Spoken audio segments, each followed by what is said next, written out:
peed before we started. You're not wearing a diaper? Yeah, I'm just gonna. Bro, check it. I have to hold it. Check it. Come on, you know. Oh, I made you look. I made you look at my junk. What junk? That little thing? Sucker. Yeah. I'm a grower, not a shower. So, kind of cooled down recently. You're like hit 96 there for a minute, and Man, bump that shit. past few days. I got light the torch. Nice. I actually got this when it came out, but I know you probably bought the CD, so you got the micro version of the artwork.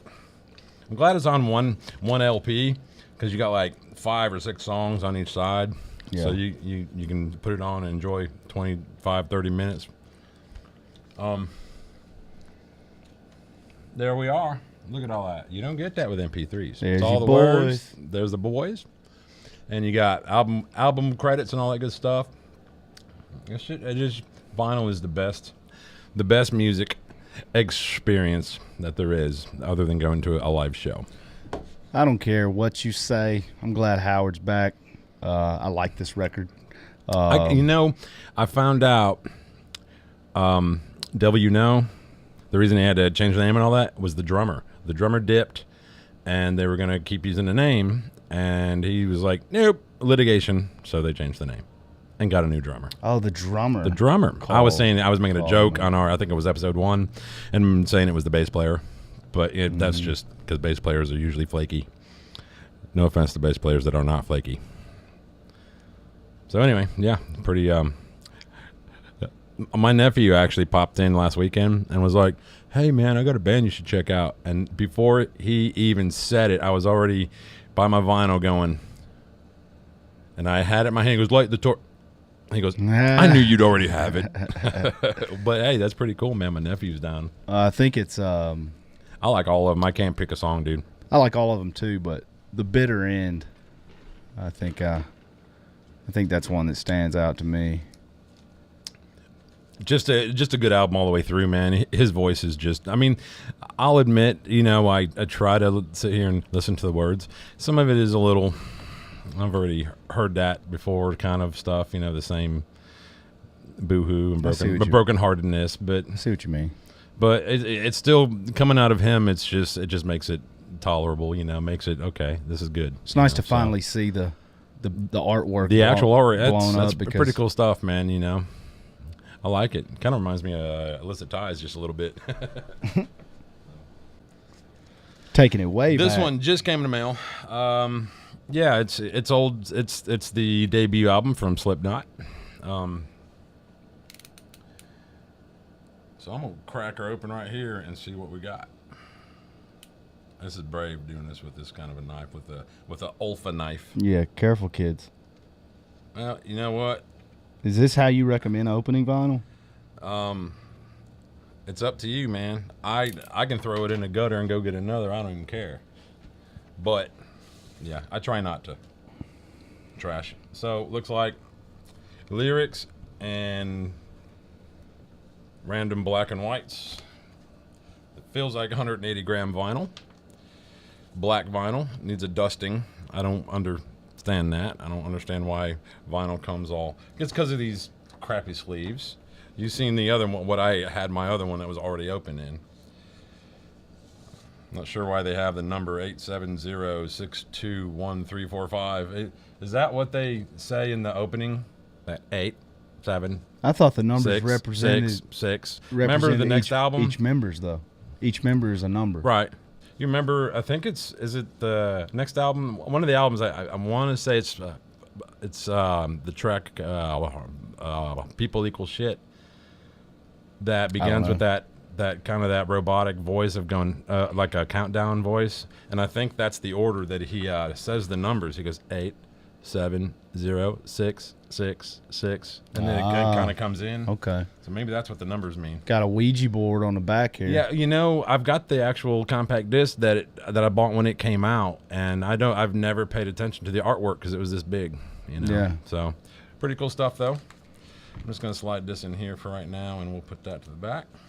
I can't wait to put this on the turntable and drive my wife out of the house. This is Tool. A Lateralis? I think that's what this is. They don't put anything on the outside. But yeah, it's just, I mean, they put so much artwork into this. I'm not sure. Does Adam Jones do all their artwork? I don't believe so. I think they commission it. It's pretty badass. Because here's your album jacket. It's almost got like a hologram. When you open it up, it kind of. It's like a rainbow. You can look at the monitor there and see it. Oh yeah. Yeah, they put a lot into it, and it's on the inside too. The same thing. Pretty neat. I mean, that's a lot. I mean, this album was not cheap. I'll admit it. This is one of the pricier ones that I've bought retail. But then you look at this and I have no idea what side this is. Because they trying to don't whip tell out you, the old marker for the old folks. you know, and then the other side's totally different. So, pretty cool. And then, of course, the other album has even different artwork on it. Excuse me. Yeah, this is what, when I get in vinyl, I take those original sleeves and I put them back in the record jacket. Yeah. And I put these on them. So. Yeah, that one's a little different, huh? Yeah. Well, you know, this one's got a star in it. Who was it that originally, was it Michelangelo that was drawing the original star with the human body and right, like that inverse pentagram or whatever. Cool stuff though, man. If you're on DMT right now, you're probably not playing around on YouTube. Kind of like to give a shout out to one of my boys, Daniel, from House of Curses. He's a watcher of the show. Oh, cool. Yeah. He's a great dude, man, and they're talented band. Can't wait for their new album. Hurry up. So Played some shows with them back in the day. They're great guys. We had them do. We had Daniel get up and do when we would play "Passenger," the song by Deftones. Mm-hmm. We had our vocalist Steven, if you're watching. He would do the Maynard part, and Daniel would do Chino's part. And wow, there's videos of it out there. The band was Passenger, and the song was Passenger as well. So good stuff, man. Check out House of Curses if you don't know who they are, and awesome. They're pretty sure that they're working on a new album right now. I think they've been working for a while. Well, yeah. Actually, Josh, one of their guitarists, Josh Thompson, he's got an endorsement thing going on with Jericho Guitars, and I checked them out. I haven't played one yet, but I want to. Like, they look really well crafted. Wow. So I really wanted, they're just really cool designs. So I'd like to check them out. But did you catch the tweet yesterday from Hell Yeah? Did not. Yeah, somebody edited Wikipedia to show the passing of Vinnie Paul, and that they have hired another drummer in his place, and put the name there. I forget what band he was in. He's actually from like two or three other bands, and I don't know if the drummer that was named actually did this or what, but Hell Yeah put up a tweet. I think I texted you the tweet, and I made sure that you knew that I was not the one who did the drawing of the markup drawing where they drew an arrow and put WTF, and they circled his name, mm-hmm. and drew an arrow to big WTF, and I guess they called that drummer out and said, dude, what this is, and then they put this is actual fake news or something like that, or this is fake news, real fake news. So I mean, that's just crazy, man. Why would somebody do that? I mean, it ain't even been a month yet, dude. Right. It's been very close to a month. Wow. I mean, that's just too soon. Takes all types, man. So, but have you heard?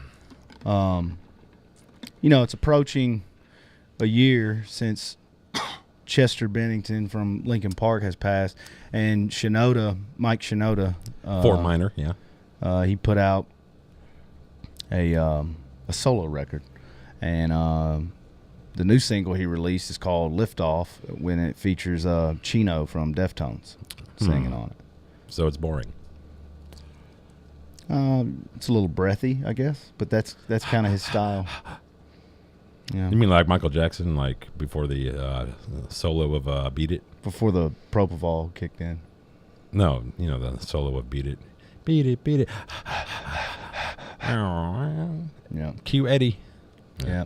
And so he's touring this, and small shows, big shows, just kind of runs the gamut. And wasn't Fort Minor like him, like a side project of his back in, I want to say 04, 05, something like that? I have no idea. Fort Minor. Where'd you go? I miss you so. Haven't heard of it. Feels like it's been forever. You're the vocalist? Why am I always the one crooning in these microphones? And it sounds like a bad fart. I enjoy it. No, you don't. Yeah, you enjoy it, kind of like I enjoy people that are fatter and uglier than me. Oh, I don't feel so bad. And the of Mice and Men, for people who dig that band. I almost I've got a couple of their albums on vinyl, and I almost grabbed them just because something told me you were going to talk about them. The ex-singer, the original singer's back in the news because he quit, I believe, in 2016, and the guitarist replaced him. That supposedly has a cleaner vocal style. Yeah. There was some backlash on that. Some people were like, "He sucks. I like him better." Yeah. So. That happens. But anytime you switch vocalists, somebody's going to have something to say. But anyway, apparently he's back, and he left for medical reasons mainly. Oh, really? Yeah, mainly medical reasons. It was Marfan syndrome. His mom actually had it too, and so, Mighty Morphin Power Rangers. No, I don't think so. I don't. What think is Marfan syndrome? It doesn't come with like superpowers, and something to have to do with problems with your connective tissue. Hey, I know all the Power Rangers. There's Donatello, Pizza Guy. Pizza Guy is real. I don't know. Isn't that the Power Rangers? Was he involved in Pizza? Or was that was the Teenage Mutant Ninja Snails or something, wasn't it? I don't remember. But anyway, it's a connective tissue problem, which sounds painful.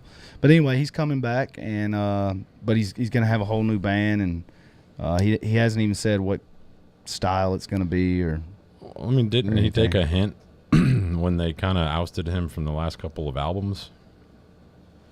What do you mean? He left for medical reasons. Oh, you're talking about Mice and Men still. Sorry. Yeah, Mice and Men. I thought we went back to Veered Mike. off. Mike, I'm still on the. Why would anybody buy an album by Mike Shinoda? Yeah, we've moved on, Bob. Catch up. But anyway, he also said recently, since his new stuff's coming out, obviously he's doing more interviews and things. And so he said that there was also creative differences in the songwriting. It played a part in him leaving as well, in addition to his medical condition. Well, I mean, why doesn't he just talk to Of Mice and Men and be like, "Hey, I'm dealing with this marzipan shit, whatever you called it, marsupial disorder, Marfan syndrome, more fans. You need more fans syndrome. He had to buy a bunch of fans, oh. And I mean, why doesn't he just talk to them and get back with them? Well, like I said, I think it's one of those things. Well, I'm the guy, the original vocalist from Of Mice and Men. I can succeed without them.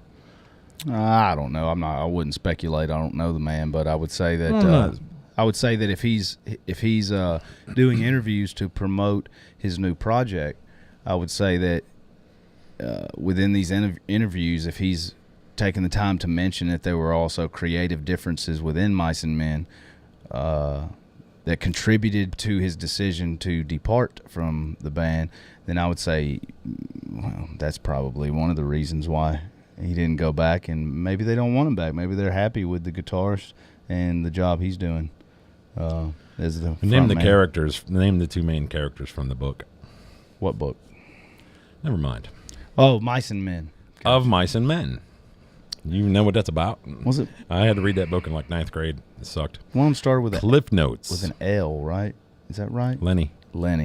He was the one who kept the mouse in his pocket, and he like petted it so much that it died. You know, like he actually pet it to death. I read the book when I was younger, I had an ex that I did that to. And then I saw the movie, and then I was like, oh. There was a movie? Yeah, there was a movie. I'm trying to think. I think I vaguely remember watching the movie after we all had to write like book reports on it and all that crap, and then they were like, okay, half of you didn't really read the book and read the Cliff's Notes, so we'll just watch the movie. I believe it had John Malkovich in it. John Malkovich? Malkovich, yeah.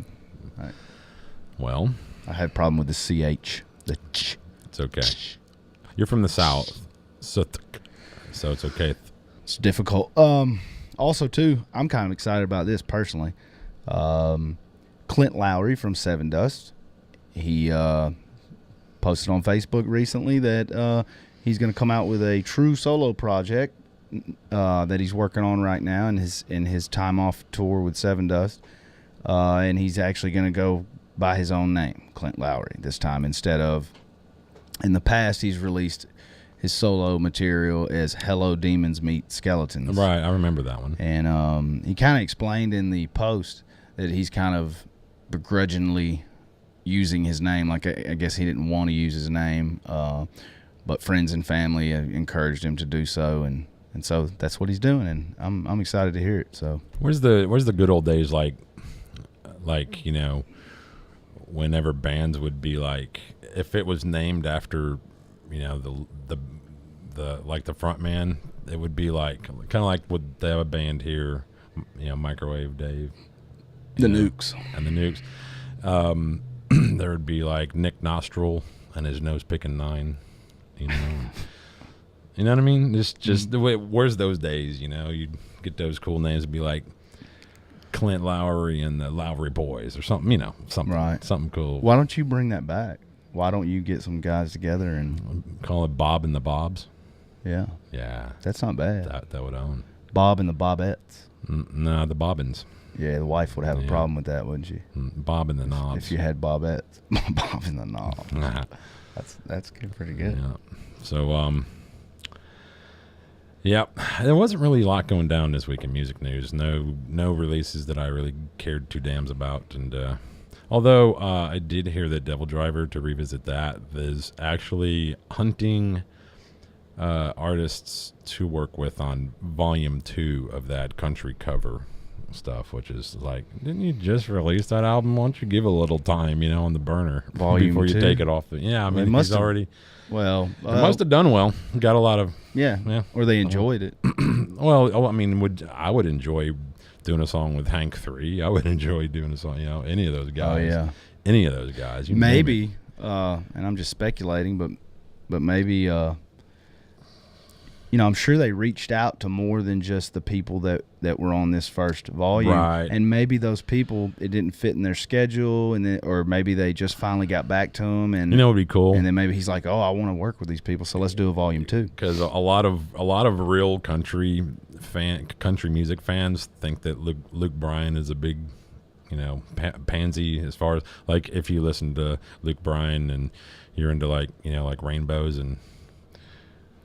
I don't know who Justin and Drag Luke Bryan is. So most of your real country fans think that he is just the Taylor Swift of the music industry, as far as, not that he sells that many albums, but, you know, he's very not real.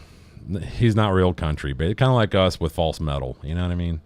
Okay. And you mean I think it'd be interesting to see. Oh man. What does What does walking through Guitar Center have to do with this? Yeah, I mean, I think it'd be neat to see some of these bands that are kind of hated because they're pop country like that, like Florida Georgia Line and Luke Bryan and maybe even Keith Urban, because people like him, but he seems like a nice guy, but his music seems fake to me. He's not real country. And it'd be neat to see Devil Driver pick bands like that up and actually put balls up underneath them. Right. You know what I mean? I think it'd be cool. I don't know. I don't know any of the country artists you're referring to, so it's hard. Well, I mean, I don't listen to it either, but I still hang around some people who do. So yeah, I mean, there's nothing wrong with it. I know people that listen to it too. I just, I'm not well versed on. Well, you know who Chris Stapleton is, right? I do not. Chris Stapleton. I do not. Whoa. So I got that on vinyl too. Good. He's talented, man. Very very talented. The guy makes you want to just give up. Like, I'll never be that good. The only, and I wouldn't even call him country. He's more like folk.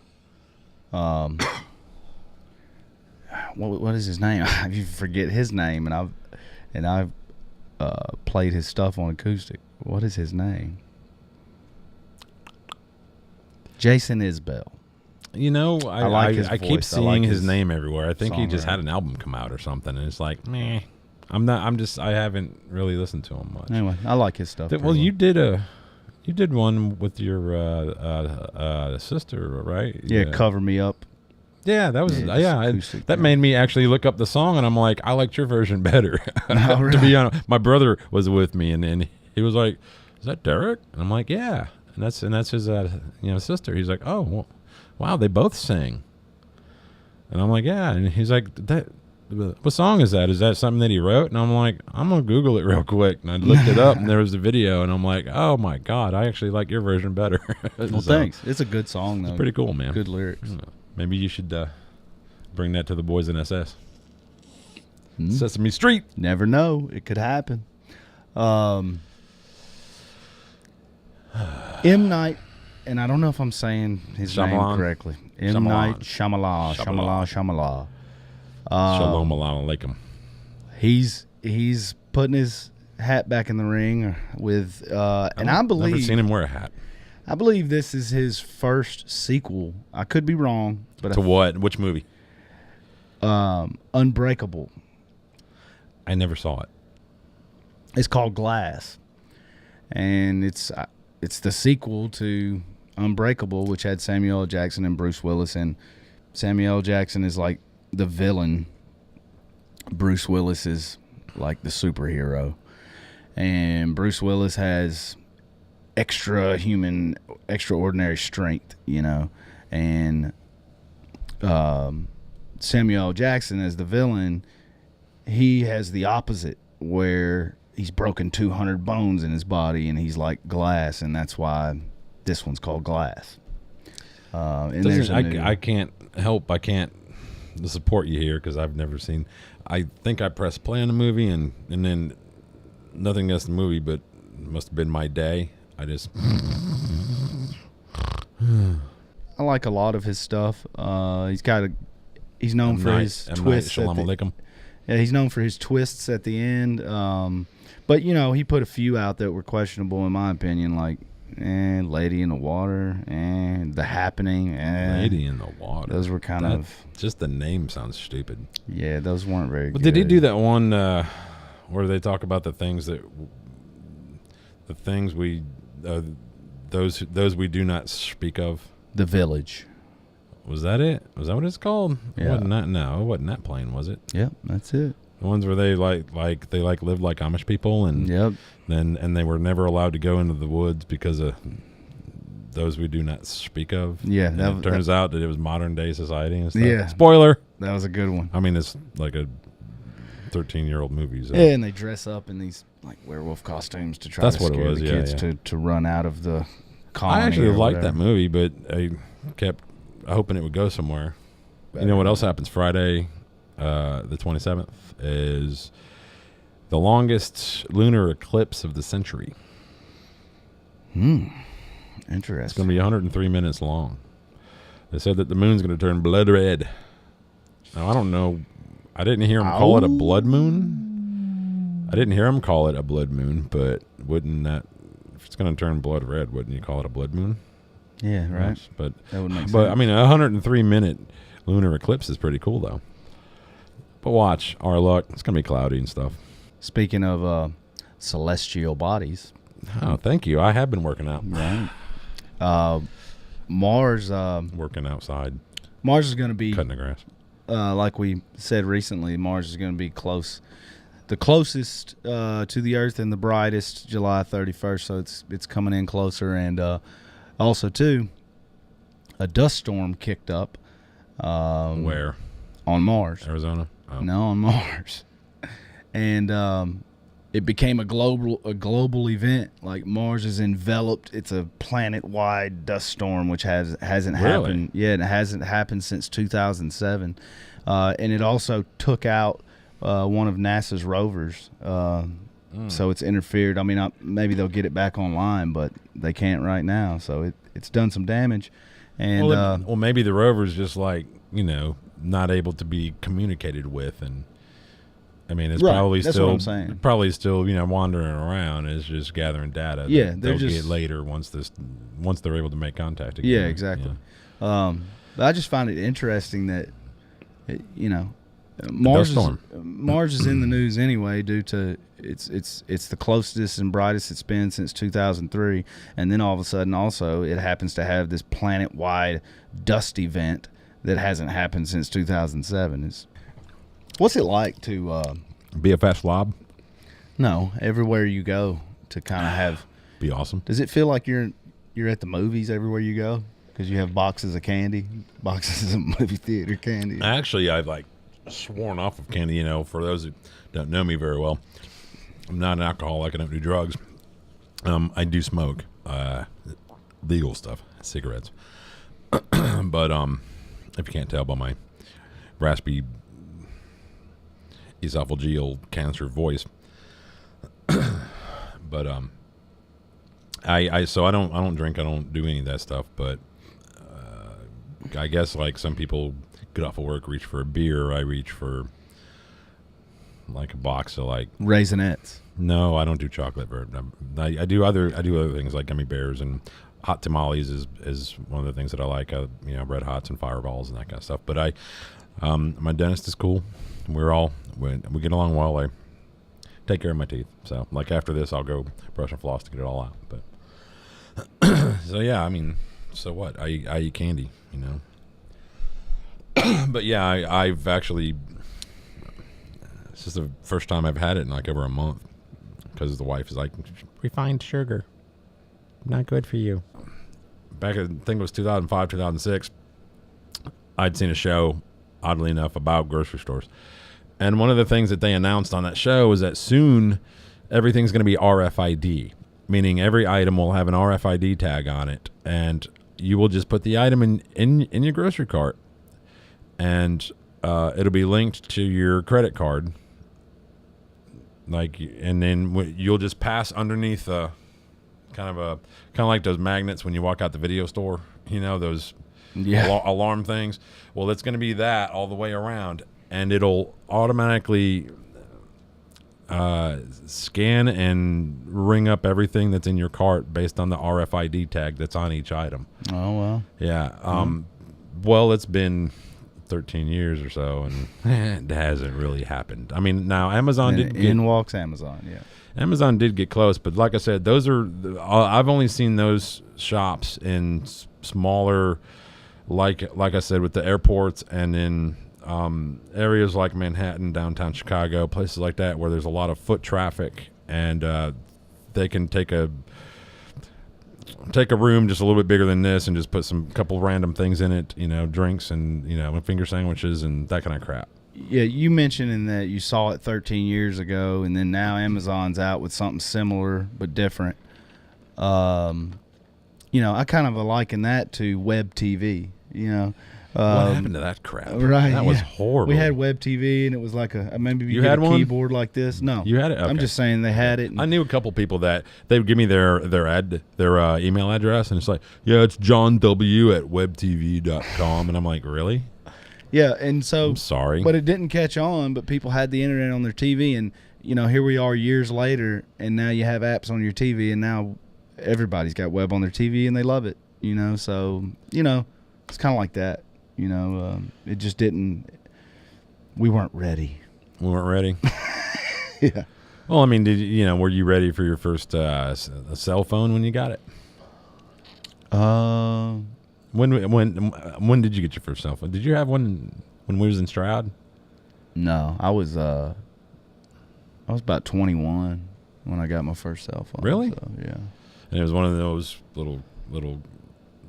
I don't know what to call it. I always call them candy bar phones, but it was like a Nokia. No, I had I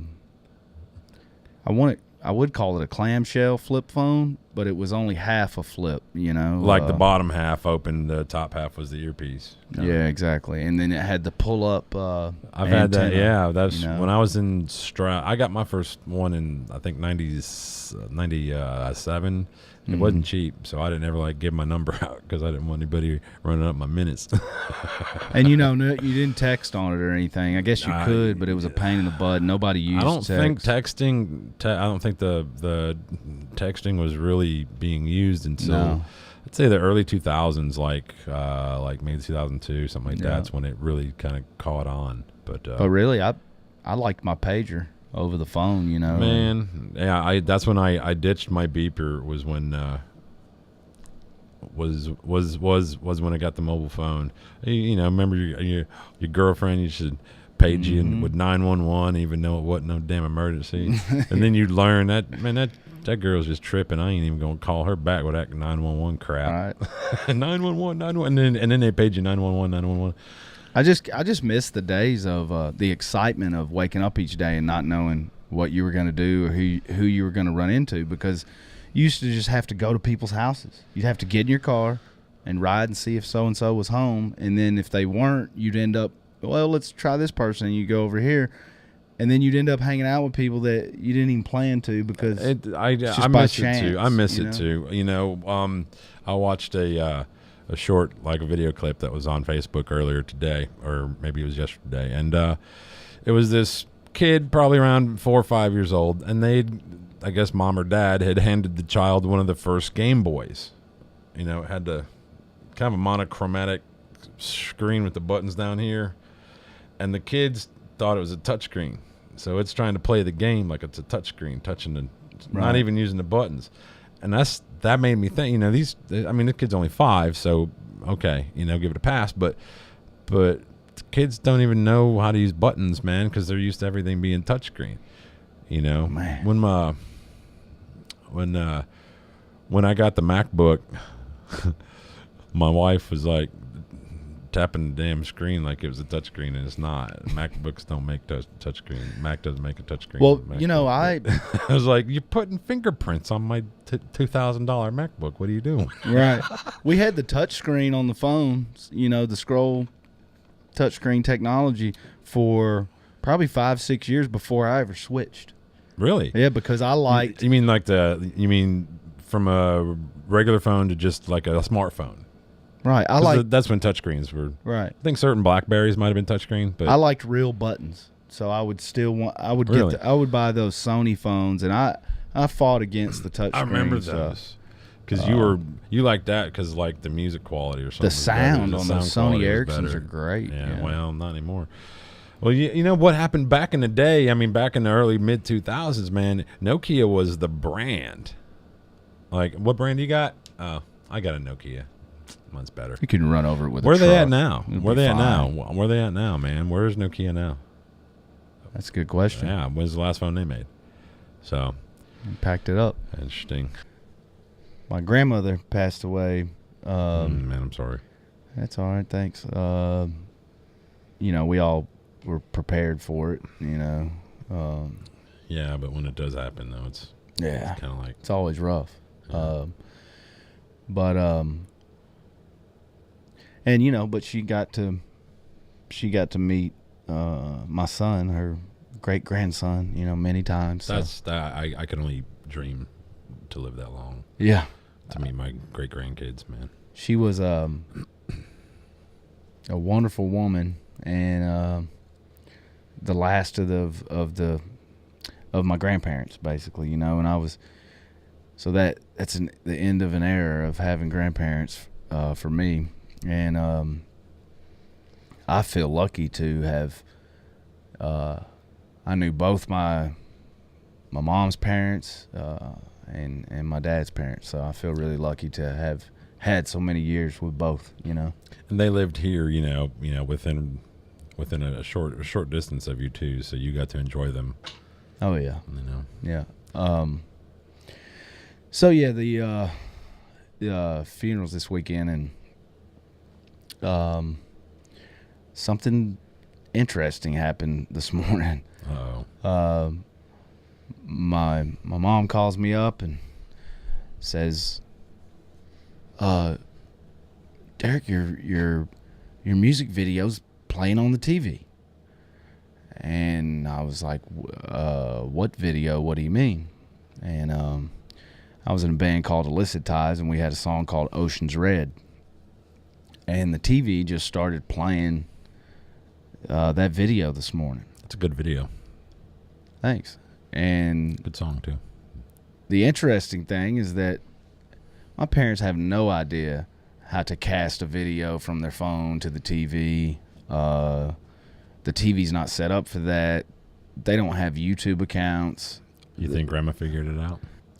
What makes it even more interesting and personal for me is that I wrote that song about a wreck, a car wreck that I got into where a truck flipped over and we were trapped underneath it. And it Was that actually out there at the Refuge? The Wheeler Wildlife Refuge. And the truck actually landed on my foot. And I had an experience with my grandfather, which was my grandmother that passed away recently. This week, obviously, is her husband. Okay. And so that song was about that wreck that I got into where the truck pinned me on my foot and was stuck in the woods for quite a while.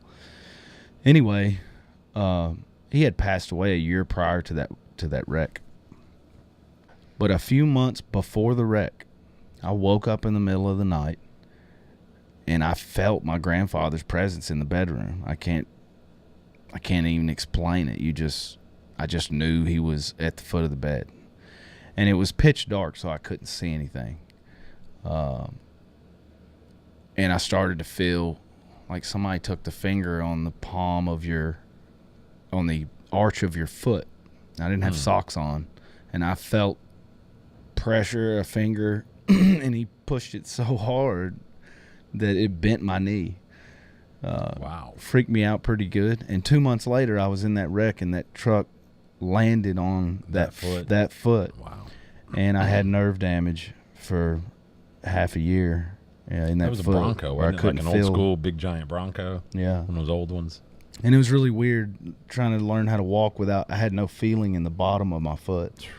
So it was weird, but I pretty much unscathed. So I got really lucky. But anyway, point being is that that's what that song was about, and I find it interesting that that's the song that popped on the TV this morning. That is very interesting. So I wouldn't have looked at it as hard as like a freak occurrence of the video playing. But the interesting thing is my parents don't use YouTube on the TV. They don't even know the how. catalyst here. Yeah. They don't even know how to use it. So I don't know. You're always lucky to know your grandparents. Count your blessings, because the grandparents I did know, my grandmother, who I adored, passed away when I was 9 years old, and my grandfather lived to be like 86. I think I was close to 30 when he passed, but good man, good woman. Count your blessings. Kind of want to say thanks to those of you who have liked and shared and even commented on the videos, man. Big up. Big ups. don't let's not go into that, but anyway, it's been kind of a slow start, but we really haven't shoved this down everybody's throat via social media. Not yet. It's just been kind of a, hey man, check us out, please. So we kind of don't want to rush it, because we're still dialing it in. We'll be dialing it in for quite a while, like my mic stand who just decided to take a Viagra. So anyway, we do appreciate the likes and the shares, and we appreciate even more if you would subscribe. It's just literally like a minute out of your time. Go over to YouTube and just hit that subscribe button. And if you really do want to get your notifications, there's a little bell next to that button. Tap that bell too, and it'll notify you when we throw something up. So, Blind Web TV, Stevie Wonder Web TV. It's not Web TV. That's what it reminds me of. Your face reminds me of Web TV. Outdated. I am the face of Web TV. Sitting in a garage. Because it's bad when you got dandruff? cats and boots and cats and boots and cats and boots and cats and boots and cats and boots and cats. Okay, Google. Very funny, Bob, that bad mother from metal and mortgages. I mean, not funny, haha.